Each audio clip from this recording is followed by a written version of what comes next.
Sa ating latest satellite images, makikita po natin ang patuloy na epekto ng southwest monsoon o habagat at makikita natin na malaking bahagi nga ng Luzon at Kabisayaan ay makikita po na maraming mga kaulapan ngayon kaya po magiging malaki yung posibilidad ng mga pag-ulan sa malaking bahagi nga ng Luzon at Visayas, lalong-lalo na dito sa may western section ng Luzon. Ito po yung area ng Ilocos Region, Bataan, Zambales, maging ang ilang bahagi ng Calabarzon, Metro Manila at itong area ng Occidental Mindoro, kabilang na rin yung Oriental Mindoro.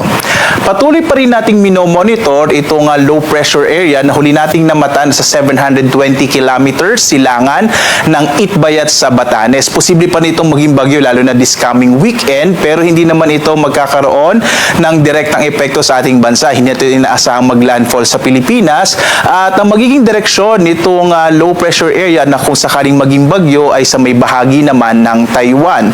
Kung sakali po maging bagyo ito, tatawagin natin itong Pilandok.